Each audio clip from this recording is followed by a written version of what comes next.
No. So what they're saying, right? Just be clear for our audience, because I actually read that article. I just look at that. But what they said was dropping gems like we preaching. Don't overstep the line of our freedom of speaking. We cast to the world, but the words Ooh, doing good. Beautiful day. It's a beautiful day. Beautiful day to be alive, baby. Welcome to the Jury's Out podcast, the show where it's off the record and we talk about real, raw, no fucks given conversations because, you know, the jury's out. And today we got a special guest here. It's just one person. We normally got two, but it's just one because we want to focus solely on you, Chris Grant. Oh, How thank you doing, baby? Oh, I feel Just like good. the stage, baby. Thank you for the warm welcome. Thank you doing, so baby? much. I feel like I just came back from college. I appreciate it. This is amazing. No Thank doubt, you. man. So, what we want to talk to you about, well, the audience that is, as in you, you know, it's mostly, you know, you do comedy, and that's really what we want to focus on today. And you do some teaching as well. Yeah. That's my little bullshit. You know.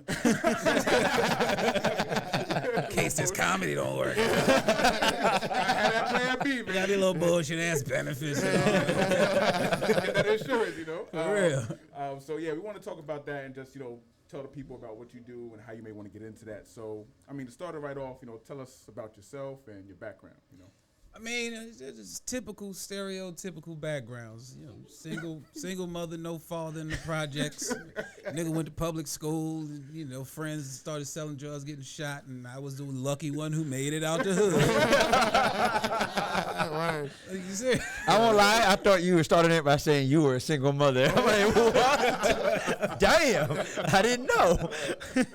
Yeah, no, man. I was one of them smart ones who just kind of slipped through the cracks and didn't fall into the umbrella statistics. And you know, I couldn't play basketball. You know, I could rap, but I ain't know nobody who could do the rap thing with me. So I studied. You got no other opportunity That's but it. to hope the school work out. Seriously, school's really easy if you just do the shit. It really is. Right, It really is. Like as an adult, you look back and these punk ass kids just do the damn shit and you'll be successful. I think it was what Gene said on one of the shows that tells you with swag. He's like, listen, yo, just go to class.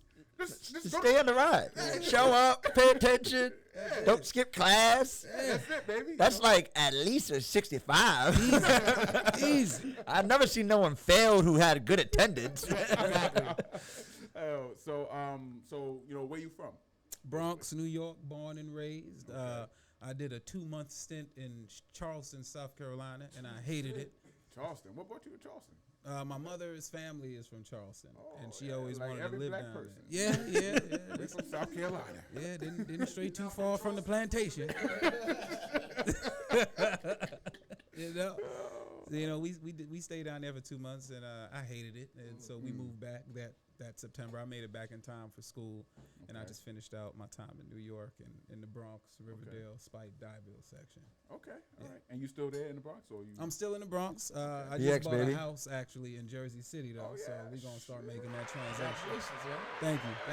Property owners, baby. Black Yeah, property owners. gotta get that equity, baby. Yeah, listen, you know. Yeah, it's I don't know how to do the NFT shit yet, so we still gonna stick to houses. They're making virtual houses. Yeah, That's like the next thing. Yeah, I heard. It's gonna be a while before I buy me a virtual house. Yeah, and the Russians gonna take your shit. Yo, that meta baby. A virtual jacuzzi don't sound too nice. A virtual meta land I don't know if invasion. the virtual jacuzzi is that warm. You know what I'm saying? I don't know about the bubbles. I don't know. So you a good legit property owner now. So Yes, how sir. long you had that for? I just closed on it like what 3 weeks ago. Ooh, okay. I think last week was the first time I seen it since I closed on it, man. Like shit just been so busy. You know, I'm nervous because I got to deal with shit that I never had to deal with before. Right? Preach. Like you going up in the projects, you know, heat is unlimited, water is unlimited. You know, something get broke, somebody come fix it. You know, Right, it might be 2-3 years from now, but somebody gonna come fix the shit. Right. It ain't gotta be you. Right, exactly. You know what I mean? In projects, you leave the light on, come back just because you make sure people don't think nobody home, so you don't get robbed. Hell yeah.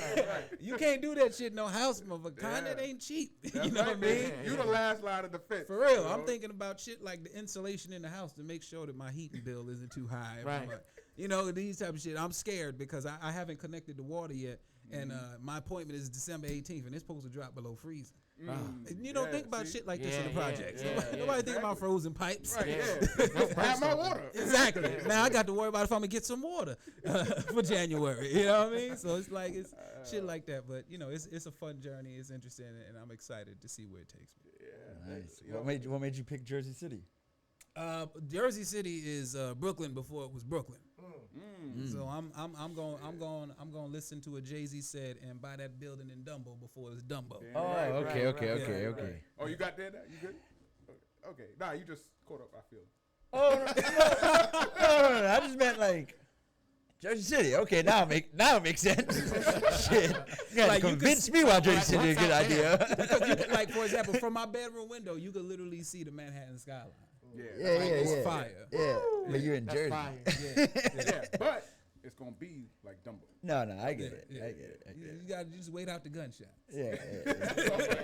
That's when you're trying to convince these white people Sobro gonna be or whatever the fuck they try to convince South Bronx is. Hey, look, Sobro looking nice, bruh. Yeah. The South Bronx got a skyline now, man. Yeah. That shit is nice. You still gotta walk those streets, baby. Yeah, Don't get it that's true. twisted. The streets ain't And changed. I love the Bronx. I'm just keeping it hundo. You gotta keep an extra vial of crack on you in case you get chased by a crackhead. You throw it and they dump it and then you can get away and shit.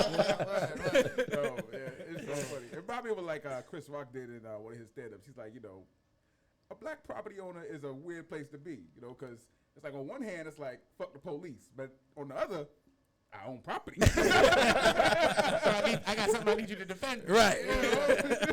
So, but that's dope, man. I love to hear about, you know, us expanding and buying property and stuff like that. So, you know, I guess the big question is like, you know, what made you get into comedy? You know, I used to get picked on a lot as a kid, man. I was really fat. I was like 230 in 8th grade. Woo! Yeah. I was a big motherfucker. the coach came up to you and was like, yo, what you doing? Let's get you on the field. No. He called me Chunky. Yeah, the coach. How tall were you? That's the big. I think I was about 5'7", 5'8". That's time. big. Yeah, You're a big boy. I was a big motherfucker. Just sloppy titties, all that shit. So you know, they made fun of me a lot. And Did you have a nickname? Nah, no nickname. They just made fun of my weight, and made me real self-conscious. And one day, one of the dudes made fun of me, and I said, "Shut up, noodle man." that came to mind. This is the first thing because I had ramen that morning for breakfast. You know, 'cause my mama said I got to warm my chest up before I go out because it's cold outside. So I had the ramen, and I get there, and he's doing this shit, and I'm like, "You should be able to get through there, noodle man." And then everybody just started laughing. I was like, I like how that shit felt. Okay, all right. So then I would try to think of really funny things and say anytime somebody would come at me, and it would start working. And so, you know, I just started messing with people who would mess with me back. And my 7th grade English teacher, Miss Farber, she got an application for me to go to Britney Spears Camp for Performing Arts. What's that about? It was 1999. It was a pilot program she did. I'm pretty sure it's for tax purposes for that money. That was when "Hit Me Baby One More Time" was the shit. She was Justin Timberlake. Yeah. So I went to the Camp Summer Stars, Britney Spears Camp for Performing Arts, and we all got to go there for free for 2 weeks. And that was where I did my first comedy set. My very first comedy set was in Cape Cod, Massachusetts, and it was Ghetto versus Proper. Woo! That was my first. That's kind of In dope. 99? Yeah. So that was your bit? Your bit was talking, like, comparing ghetto versus Yep, proper? ghetto versus proper. Like, when you run out of toothpaste, you should go buy new toothpaste. But when you're ghetto, you just cut it down the middle and scoop the rest out. Because it's still perfectly good toothpaste. I paid it, and I know the unit price for each ounce of toothpaste. I'm going to get my money's worth. No, that's dope. So that was back in 99. That was 99. Wow. So you technically been doing like Comedy. stand up since 99. Since 99. So you ain't- Jesus damn. Christ. Woo. Yeah, That's a age, career, not to baby. date anybody, but you know, that's Right. a long time. That is a long time. Damn. All right. So Yeah, that's- man. so I can fuck your comedy career. So basically, you know, it's interesting. So what it sounds like you're saying that you developed your love for comedy as a defense mechanism. Absolutely. Which is very interesting. Like a lot of kids will do, you know, karate as a defense mechanism, you know, some crazy I ain't gonna say what other things they might do, like bring shit to school, but like you chose comedy, so it's very, it's very unique that you would choose like comedy as your defense mechanism. Did you try any others? Like how was it? Well, when I was young, I used to watch a lot of really inappropriate movies. Such as? There it is. So one of the movies I watched was The Mac. Oh, I remember the Mac.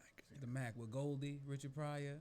Shit. Oh, I wanna okay. be a lover. Oh yeah, I wanna be a Richard lover. Pryor, one of the great. Right. Oh, okay. Yes. Yeah. So in that movie, there was one scene in the beginning where Goldie goes to like this head Mac, right? And the head Mac is dropping game on him, and he's like, "Listen, Goldie, anybody could control a bitch's body, but to be great, you gotta control a bitch's mind." Ooh.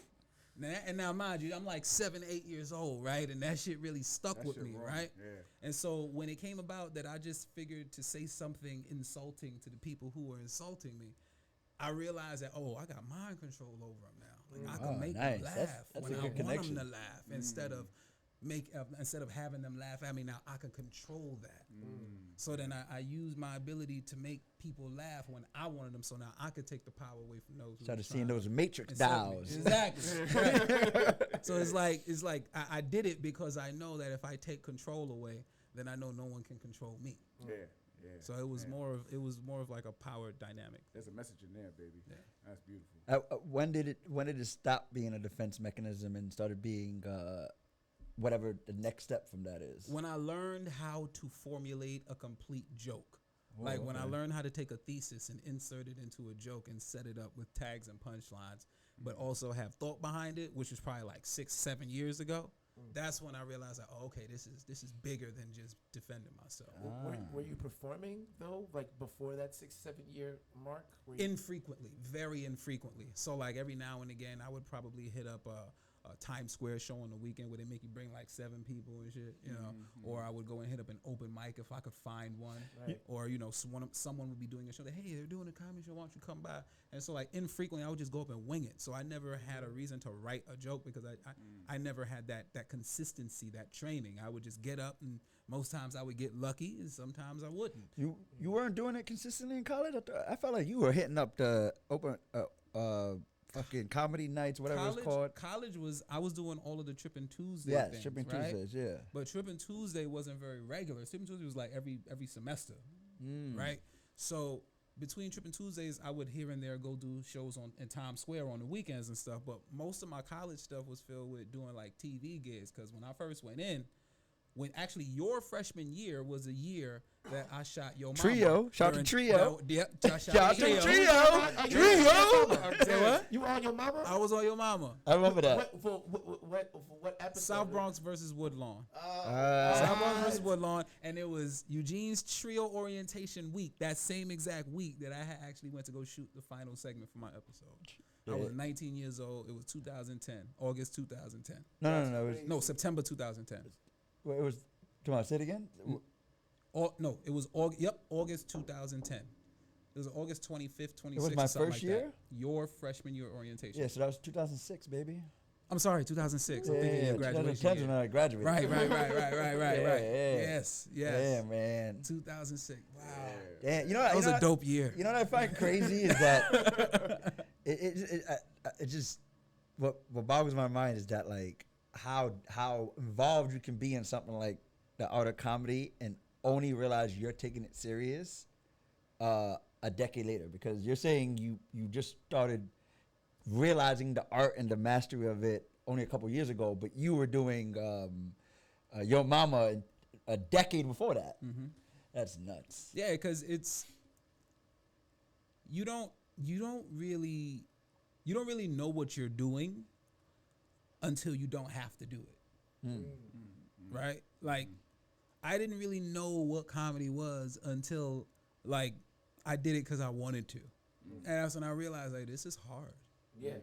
I can imagine. Like I wanted to ask you like when you were doing those, even though they were infrequent, like how often were you bombing? Because I know like because I'm really interested in comedy, and I see a lot of comedians that are like, yo, you have to build that thick skin because you're gonna bomb and it's gonna fuck with you. So like, can you tell me about like your first time bombing or the first few times bombing and what that was? So I'm gonna be honest, I cheat. Tell me more. I cheat. I cheat. Yeah. When I go do a show, I know there's a chance that some jokes are not gonna hit. And when I first started going out and doing shows, I was really afraid of some jokes not hitting. Okay. So I would purposely do what women do: dress very nicely, get a very clean cut, spray some good cologne on, and go on stage looking really good, right? So that way, even if the jokes didn't hit, people were laughing because I looked nicely. I smelled good. He's like, he's a nice guy. I still like it. You know what? Yes, he looks alive. He's approachable. What makes you feel like that was cheating? Was there some people up there like dressing like bums and thinking they were gonna get laughs? The thing is, like, a lot of times, a lot of comics, they focus so much on the art and the craft and the wordplay, they can dress like bums and still get the laughs. Okay. I can't dress like, at the time, I couldn't dress like a bum and get the laugh. It's like, who's this bummy, unfunny motherfucker up on stage, man? Like, ew. I paid $20 and 2 drinks for this. Get this motherfucker out of Ugly here. and you're not funny. I demand a replacement comic. I want my extra 6th comic. I paid for 6 niggas on stage. I want all 6 of them. You know how white people are. I want all 6 of my niggas on stage this evening. Dance, nigga, dance.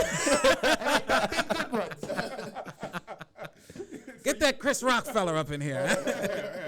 Good dancing ass up here.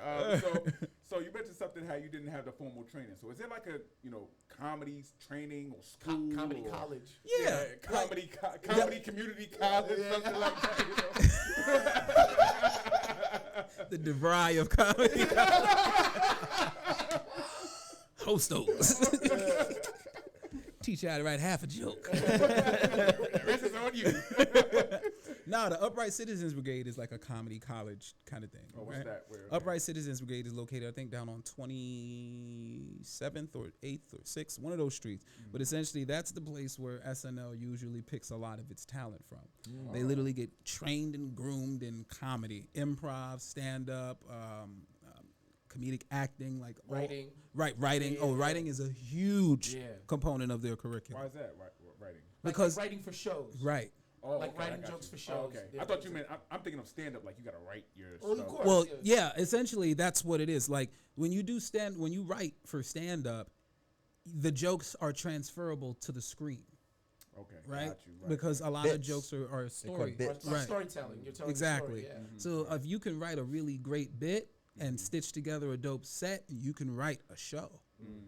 So a lot of comics don't even know if they're writing very regularly, they're writing a show of their life. And if they were to just put it into the right package, they can just pitch it and sell it for a development deal. You know what I mean? Got you. So how Yeah. long would that training program be, if you know? Because I know you didn't. I do think it, like- Upright Citizens is 3 months. It's only 3 months. I think they have 3 month semesters. Yeah. Wow. Okay. Shit. And you only got to go for one semester. That's like a or- crash course. No. baby. It's. I don't know the full details, but until you get it. there's like there's levels. There's like 101, 201, 301 type shit.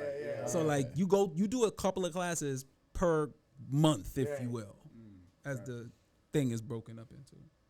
So do you feel like you're that it's good for you that you weren't classically trained, for the lack of a better phrase? Like you were out there just swinging it and taking from what you were given. No, I can't say that. Okay. If I feel like if I had instruction and guidance early on, I'd be a lot farther along. Okay. Because I'm really strong now, but I'm also much older, right? And this, like, the young faces always are desired first because they're fresh. You can squeeze a lot out of them, right? You can take a young 20-something-year-old. Oh, he's funny and he's young. We're gonna juice him. We're gonna because that's essentially what That's what you all right. corporations Right. do. Pimp me. Pimp me. They Like, looking to be pissed. exactly. Pussy's tight on this. Yeah. Fresh, brand new. Yeah, you looking for that. I just graduated in gym.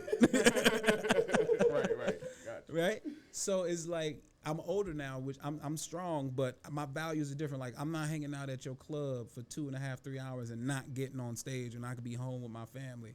You know what I'm saying? Getting ready for work. You know what I'm saying? Like making other moves to get my money situated to do what I need to do as an adult. Like, nah, I'm not doing that. So that's like that's what I find interesting. That's like the mechanics, the hustle of comedy. Can you go a little bit into that? Like, how does that work? Essentially, you just got to make your face seen, right? There was one point where I lost my job. I lost my teaching job at Yonkers in January. and I was hard to find a job. And I didn't realize until maybe a month later that I was eligible for unemployment. So I got my unemployment, and I was just collecting my little $500 every week. And I was blessed because at the time my rent was super duper cheap. So I was able to take care of my rent, take care of this brand new fucking expensive ass Infinity I had just bought, right? And still have a little cash on the side. So I took every opportunity every night to go out to the club, see who was doing what, make my face known. And then once I did enough guest spots, cats were calling me when they saw that I was funny and giving me 50 spots here, 100 spots here. So over time, it like if I average it out, I probably made like an extra 500 a week on top of what I was getting for unemployment. So I was like 1,000 a week, right, all together. Yeah, that's good. And so like I look back on it and I'm like, yo, like I really survived a whole 8 months with no job, just doing comedy with unemployment. And I see how a lot of guys do that now. And they got to a point for me, though, I was like, yo, I'm out here in these streets all night, every night around a bunch of people. I can't risk getting sick and not having no health insurance. Right. Yeah. This is during COVID. This is 2016. Oh. Okay. So I just think logical regular because cold. some shit happened. Because when you out there in the streets at night, shit happens. It's not your fault. I'm not in the street life, but people around you might be in the street life, and you don't know. Innocent people get caught up in stuff all the time. So if I'm out in the streets, God forbid, I get shanked, shot, cut, or in a Drunk bar shit. fight or something, right? And it's usually white people downtown. They crazy. They ain't got no Crazy. control, Who raised these niggas? Those plaid shirts will get you, baby. Man, fucking khakis. Plaid shirts, polos. Fucking Jack and his khakis. Chads and hunters, man. You gotta Word. watch out for them, yo. But it's like I'm looking like, yo, I need benefits, bro. Like I need to be able to have a consistent income for certain things, right? Like I need to raise capital for certain things, and I felt like it was in my better interest to get back to work than to just stay out on the street and collect unemployment and do comedy. I probably would be much farther in my comedy career, but I'm a grown man. I have to think about my future and what I need moving forward, especially if I call myself trying to be intimate with somebody and I'm over here running the streets doing comedy every night with no job, no benefits. 34 years old, nigga don't got no benefits, can't go to emergency room. You sound like somebody somewhere. You just talking got hit about by their a car. band. Word. Nigga get hit by a car, he gotta just go take some Tylenol and lay down. You gotta walk it off. Yo, drink some water and lay down. Laugh it off, baby. Go to the comedy, go, yo, I just got hit by a car, yo. Word. Yeah, exactly. You think she gonna believe that? Right. And comics, we talk about that kind of stuff on stage. And you always hear the stories. Oh, I slept in my car for mad years when I started doing comedy, and that makes for a great story, right? It makes for a great test of determination and will and perseverance. But it's not. That's a choice. Much like slavery, it's a choice.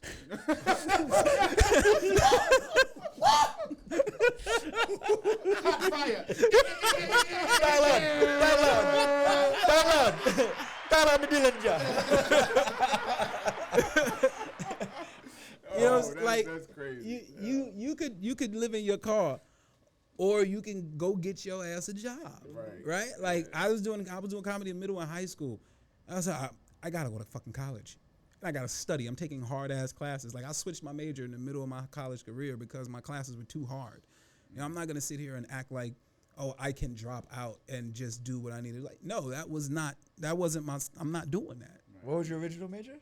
Pre-med bio. Oh, I remember. Yeah. That's like taking nursing at CMSV. Oh my God. Let me tell you, I looked at bio by itself, and I was like, fuck this. There's no way. There's no way I'm getting through this shit. Yeah, Pre-med bio? Yeah. Hell no. For when I was first in college, like that bio class, that textbook alone, I was like, yo, fuck this class. Like, nah, I'm not doing this. And I had to take a lab.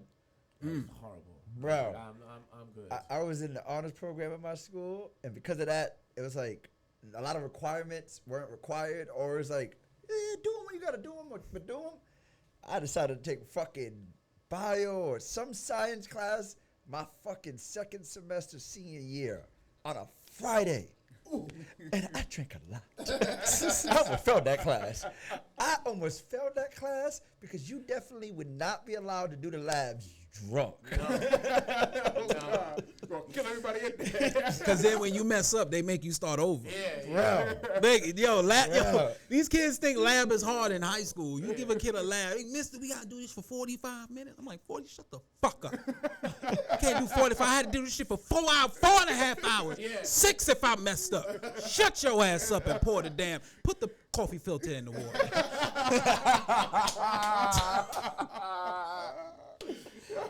So I mean, that's a good segue. So let's turn to your little bullshit job, right? With the teacher. Now, Yeah, you a little said- bullshit, You said man. you're not teaching anymore, right? No, I am. Oh, you are. So I'm now you're teaching. back to teaching. I'm still teaching, yeah. All right. What you teach? In what? In private school? I teach a high school, charter school. Okay. I teach 11th and 12th graders forensic science and environmental science. Oh, wow. Nice. Yeah. Shit. Yeah. How's that? That bio worked out. That environmental science. You got that bitch. Yeah, you see that? Yeah. The environmental science is trash. I But, like environmental science. I used to remember. we had no. You talking about living environment? Which one I like? I liked one of them. You like the one talk about cells and shit. Yeah. Yeah. No. That's living environment. This environmental science. This is like the atmosphere and all that bullshit. Okay. Global warming. And shit. Yeah, all them. That's new. Niggas That's some burning new shit. I down don't the remember that. Amazon and all that. Yeah, that The shit. ozone layer. I like Yeah. earth science. That was the one I liked. Earth science. I hated that shit. I love earth science. I liked earth science. Nah, my favorite class in high school was active physics, but that's only because my teacher had the fatty. Yes. So I was just like, I love this, and I learned a lot. I got 90s, 95s in that class, but I was on fire. Mr. Gomez, pay attention. I got you, You girl. turn around and right on that fucking, I'm like following the cheeks, like That's ah, a fact. yeah. Because when they write on the board, the Yeah, ass they shake. like this. They be doing this shit right here. You Yeah, like, yeah. ooh, go ahead, Miss That shit Jones. was my and on Saturday school, she would come in the sweatpants. Woo! Yes. Amazing. Praise God. Saturday school. Yeah. That's a They be thing. putting in extra hours.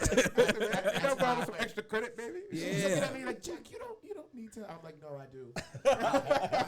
Yo, teachers be fly. Yo, teachers is getting younger and younger, bro. Teachers be fly now. I be looking at my students. I be like, yo, bro, if she come and rub her titty on you one more time, I'm snitching, nigga. Fuck out of here. I got dibs on Miss Castillo, nigga.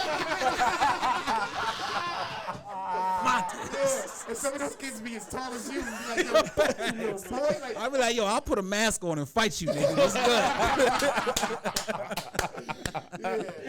Oh shit. you a cub, I'm a lion. Word.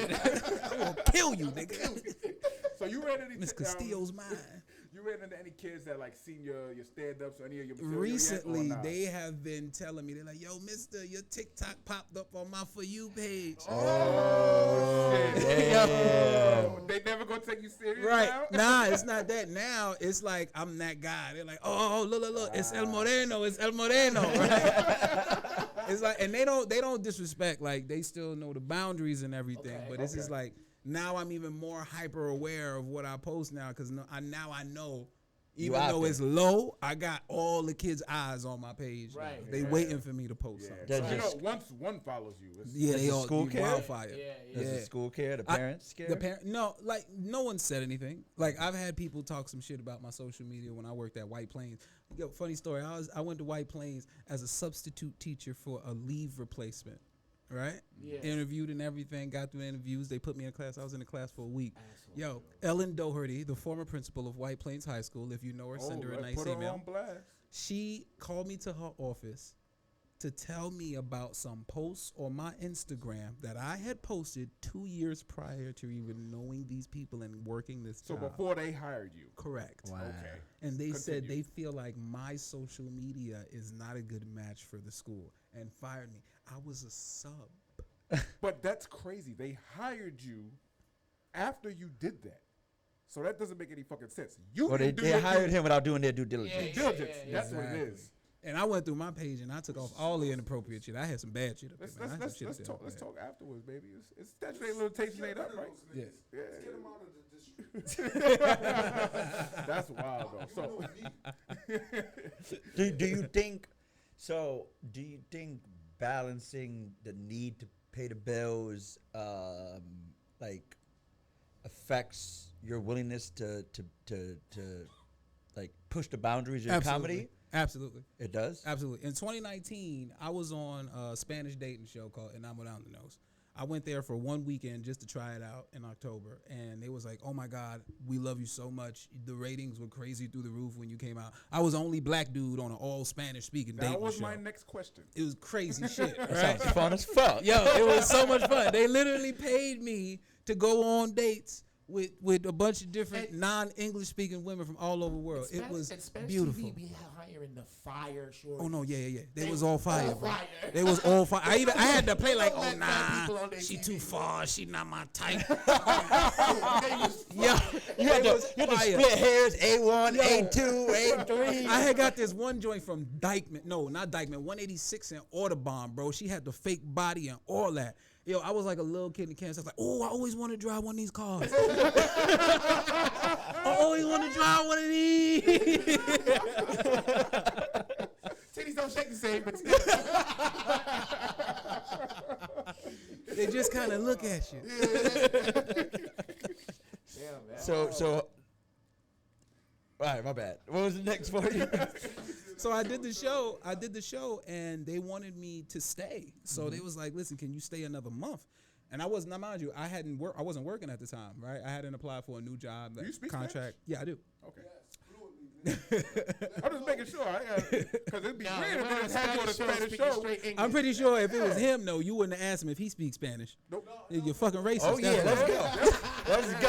Let's go. You already know, baby. It's not racist. He's black. It's prejudice. You Puerto Rican? He Puerto Rican? Salvadorian. Oh, seven. Oh, Look at you, racist. See, look tomato, at that. tomato. I listen. I ain't heard Cindy speak not one lick of Spanish in college. Bruh. Not a lick. I'm from the Bronx, Puerto Rico. What's that? Word, that's the Grand Concourse. But nah, they wanted me to do the show. They asked me to stay, so I was like, well, you asking me not to go back to work, so I'm gonna need you to pay me for this. And I was like, yo, $4 a month. And they was like, that's a lot. A lot for your black And ass. so then I did some crackhead shit. I said, what can you do for me? They was like, we can give you 1,000. I was like, that's not gonna cut it. That's not gonna cut it. And so we came to an agreement at 1,500. So they literally threw me some money. They paid for the hotel. They paid for the meals. They gave per diem. They was like, listen, don't tell nobody. Keep that under the table. Blah blah blah. But then I saw funny shit going on with a few other people on the cast. So I was like, oh, so they do this. They slide you your bread cash under the table. Don't tell nobody. Like that's how they do it when they got talent and they really want to keep it, but they don't want to do the contracts and all that kind of stuff. Yeah. And this is just to go on dates. Like what's the gig? That's it. Dates? They literally There's paid no me. script, They there's paid no- me to go on dates. Oh my God! What? It's just They paid me. How many of them was you thinking about? Like, Pardon? My bad. But none of it was scripted. Like if you Nothing if you was really scripted. linked- if you really like made a connection, Yeah. like you would Yeah. like you would still talking to them, or Yeah. like was those shorties like so focused on the work? that they Nah, were like no, nah. the show is over. So probably If I did it for the anybody clout. at the time that I was doing that, Temptation Island had also just came out. So it looked like I was in two different places at the same time. you were on to Temptation Island. Also. Right. We shot Temptation Island that summer, and then it aired that September. I went on Enamoradonos in October. So Temptation Island is running concurrently with the other show. And at one point, somebody had said something, and it got out. And the casting producer came up to me. She was like, somebody said that you were on another show. I was like, yeah, I did that shit like months ago. And she's like, all right, cool. Just like when you out here, like just try to keep your business private, because if people know you out here and they think you're just doing this for the show or whatever, then the show's gonna lose credibility, and we don't want that or whatever. So like everybody on the show, oh, he's not here for love. He's not really here to meet somebody. I was like, bitch, you ain't here for that shit either. You love on TV? No, please, no. Don't do that. Would that come up like in like the green, like in you guys not being on the television, or would that come up like in the show, in the conversations? Would they press you in it? Nah, that was backstage. Backstage, okay. That's backstage. okay. Because listen, like they also know if you say something to screw up your character, right? Mm-hmm. And it can be something ill-intentioned, right? You might say, "Oh, he's not here for this. He's here for this, that, and the third." Well, then it comes to the point where, well, how do you know that? Right. What's your source? Right. Like, why do you know that? Have you been investigating? Yeah. According to the show, you don't even talk to him. Like, y'all not even cool like that. So, you know what I mean? So everybody is there for the same reason, but no one says it. They just play that role. They play that What position. year was this? It's 2019. Oh, this is recent. It was right before the lockdowns. Wow. So it's like the Bachelor and Bachelorette shit, right? Like, cause to me that shit seems scripted. Like that shit. Well, looks they scripted called as me hell. for the Bachelorette Did they? twice. What? You didn't do that one? Did The you first bang on time, them? You like, nah. the first time they was like, "Oh, you know, we want you to do the Bachelorette. We saw you on this other show, and I'm working on this one." And I said, "Well, I don't know if I could do that right now because you know I'm in like a whole relationship. Like I gotta, fuck up our relationship. you know what I mean? Like I got a whole family. You know, she got a kid, so technically we got a kid. You know, I got a cat now. I can't leave my cat behind because her daughter not good with animals, so I don't trust her and shit. You know, and she's like, okay, cool. We definitely won't want no issues there or whatever. But then they like last week they sent me another email said, hey, you want to do next season again? So I might You just in the door now, baby. I might just do that shit, man, because God don't send you the same opportunity twice for no reason, you know. So that's a sign. and I feel like if I get on there, I can be the villain. Oh yeah, bitch, I got a family. I'm sorry, I can't accept this rose. I'm gonna have to return this rose, nigga. I get my spinoff. What? And you got a book deal. What? I'm gonna be that guy forever. Yo, you seen the dude that gave the rose back? He had a whole family. Yo, never in the history of that shit has a nigga giving a rose back. Right. And yo, I was so tight because the first time they called me to do that shit, like everybody know what I do. Like I'm known on TV for being the professional single teacher, right? Like I'm that nigga. This nigga still ain't can't get no pussy. Let's get him somebody, right? Oh, please, somebody just give him something. Somebody suck a dick. Just throw it on him to see if it stick. but then, motherfucking, where was I? You talking about? No one said that. Professional teacher. Oh, Bachelorette. so what happened was the first time everybody knows they like, oh, that's the teacher guy, that's the single cute teacher or whatever. Right. They call me and they go, listen, I got a spot for you. It's the Bachelorette. Hear me out. It's the Bachelorette, like, right? Because I'm like, this white bitch. Nah, I can't do that. Question. Right, like I can't do that during the BLM times, man. That's So that team. Right. So they was like, hear me out. She's 24. She's beautiful. She's African American, nice. and she's a first grade teacher. I was like, nigga, that's a slam dunk. Like I would win, and then I could get a rose back. Yo, I would kill it.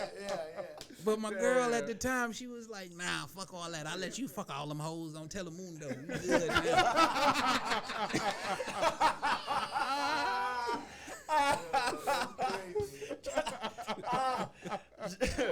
Okay, follow-up question. So were you on Telemundo? Yes. Yeah, Telemundo. nice. Kevin Hart don't even got a Telemundo credit. Shit, holla at your boy, Kel. You got one up on I got one up on your player. Oh, this is hilarious. That's hilarious. I guess what to bring it back to the surface. Damn, how much time we got? We good. The thing I feel like with comedians is like people don't really take the time to get to know you. Like they kind of expect you to be funny all the time. Where it's like, well, damn, I'm a person. Like you only looking to me for entertainment. Like, have you ever had like a experience like, when somebody who might know you and they say, hey, you that guy, like, oh, you're real funny. And then, like, instead of them asking you personal questions, they just expect you to just fucking dance, motherfucker. Tell me a joke. Nah, I'd rather tell a joke. Get out my damn business. The joke is the easy part. Right. Like, I'd rather be perceived as a clown so that I can conduct my business matters privately and comfortably without people prying. Like, nobody needs, like, I've been working on this house for a very long time. Nobody knew. Like I said something about it very briefly on social media, but like I'm not gonna be holding keys and fucking putting down my house. That's what everybody do now on Instagram. Oh, I got you can go rob that motherfucker. Get the house right now. Right now, you know he ain't got no locks on the bitch. I wanted to ask you because you do comedy, so comedy is one of these art forms that is continuously under fire, right? There's so many people trying to like put it in a box or say that you can make fun of this, you can make fun of that. Recently Dave Chappelle got a lot of slack for the things that he said about transgender people on his latest Netflix special. So, do you feel like comedy will always be under fire, especially now with this political correct movement and stuff? Absolutely. Or do you think it'll be so strong in its necessity for entertainment and just for people's well-being that it's gonna outgrow it? It's gonna it's gonna live past it. I think comedy is going to turn out to be the desired avenue of news, the desired news vector, right? Interesting. Because you can't. Comedians have always been in a position where they have to skew what they say, right? Like from the beginning, I remember when you used to see George Carlin do all of the Sullivan shows and the Tonight shows and everything. He was very clean cut, blue, white collar, white guy hair combed to the side with a jacket, suit jacket. Like those were the people who got on, and you had to talk about certain things. And if you talked about things, They had to understand them. Basically. right? Yeah. And if you didn't, and if you went outside of your parameters of what you spoke about that they gave you before you went out there, it was like you would never work again, right? And so, in order to be able to tell like your dirty jokes or whatever, a lot of people back in the day would go and perform at burlesque shows, right? You got a bunch of women walking around with their titties out and their flat ass because we're talking about the 1930s, 40s, 50s, right? You got to compete with naked women flipping around you. So you got to say some outlandish, wild shit for shock value. Right. And you realize that performing in places like those, they strengthen your comedic instinct so that when you go back to the Tonight Show, cakewalk. I can make people laugh when they got titties in their face. I can make people who paid $49.95 to get here this evening laugh for free. You feel me? So it's like, as a comedian, you always going to be if you continue to do the comedy from a perspective where you have to say what's true, and you do it in places where you're comfortable doing it, getting the idea across in a clean way is very easy, right? The stage is, the comedy room is just like a classroom, right? You have an objective, you have a do now, you have your mini lesson, you have your group work, which is like your crowd work, your tags and all that, and then you have your closure, which loops you back around to your objective or to do now, right? That's that's usually a callback, right? So when you structure, for example, a comedy show, like a set or what have you, it's literally like a lesson plan. Literally like a fucking classroom lesson plan. If you can run through your lesson plan effectively in 5 to 7 minutes, which is a hell of a lot easier than 45, right? Then you can get your point across while towing that line and still straddling the fence without giving anybody a clear view on your opinion. No one not everyone deserves a clear view on your opinion. You know what I mean? Like, people will ask you, oh, so you vaccinated and all that? Is this, well, okay. That's like asking whether or not I've had an abortion. You're right? And then you can say something like that, and they'll go, never mind. Oh, man. So it's best to just, like, people want to hear what makes them feel good. Right.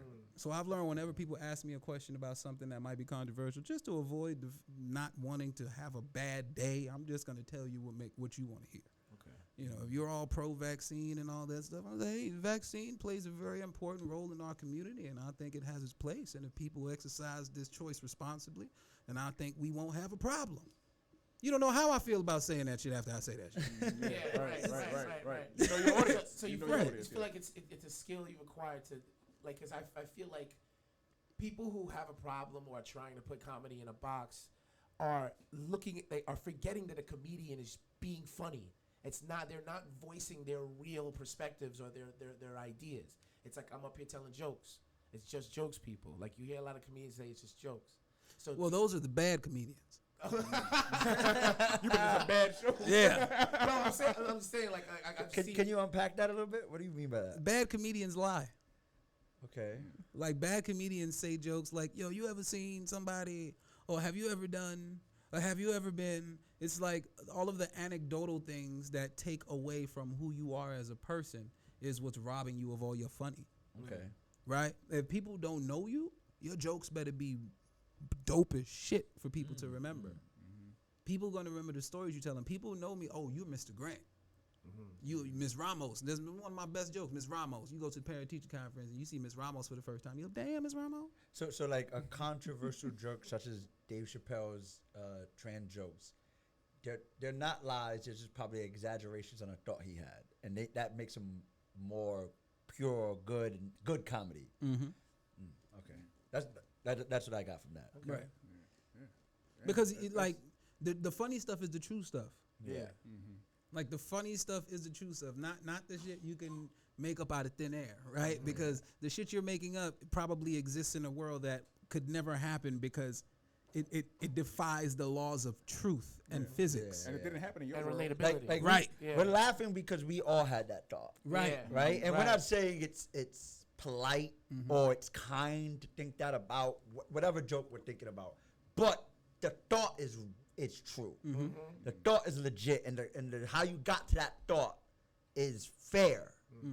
And you just decided to say it out loud. Why are we judging you for saying some shit we all thinking out loud? I don't think you should ever judge someone for saying some shit we all thinking. Because we got everybody comfortable with getting their way. Yeah. Not everyone can get their way. Yeah. I'm still waiting on the police reform bill. I was gonna say white people are used to getting their way. Right. That's what it is. Yeah. So but that's damn, we should probably wrap up soon.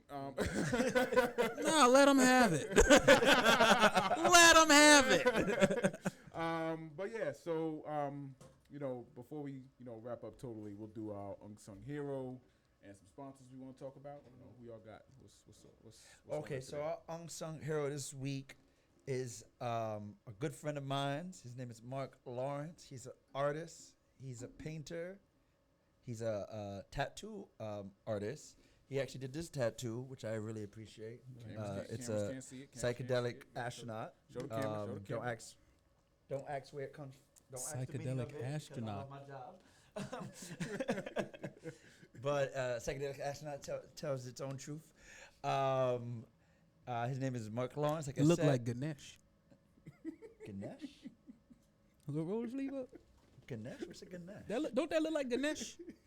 A little bit. I don't know her, bro.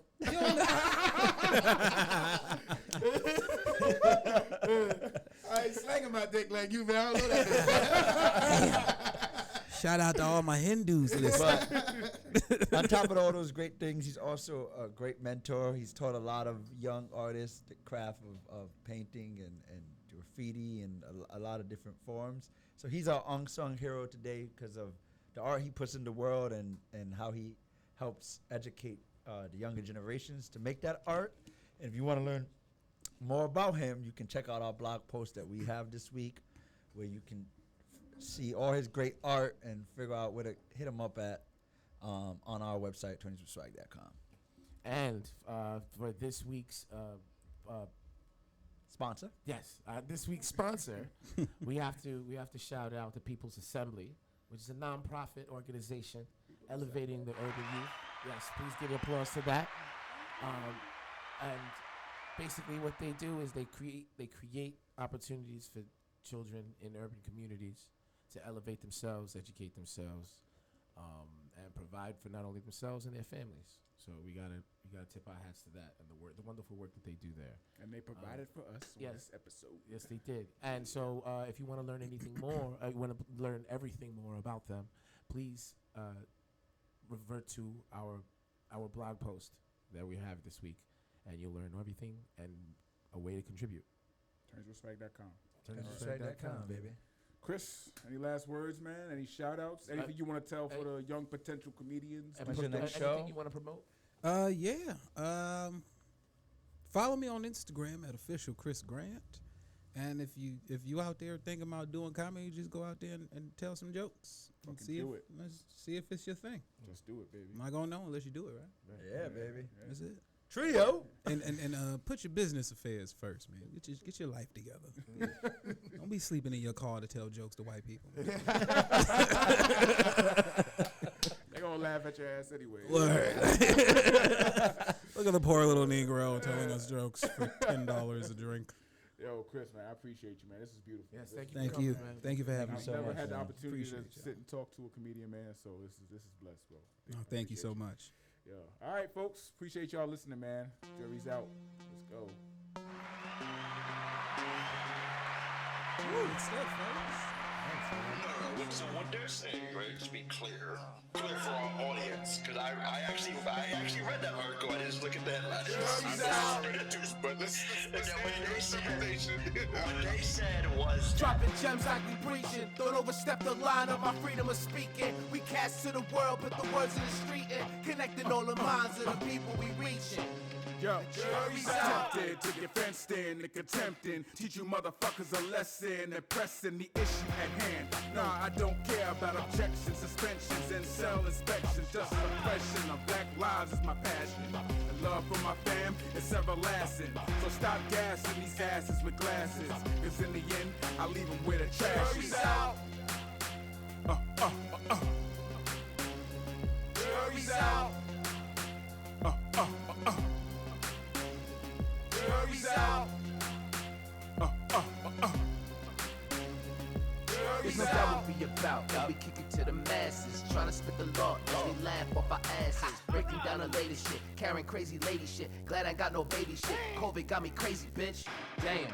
And G gon' have to edit this. The jury's out, so you can't even credit us. No statements null and void, invalid evidence. No, you can't take us to court, cause you know. Jury's out.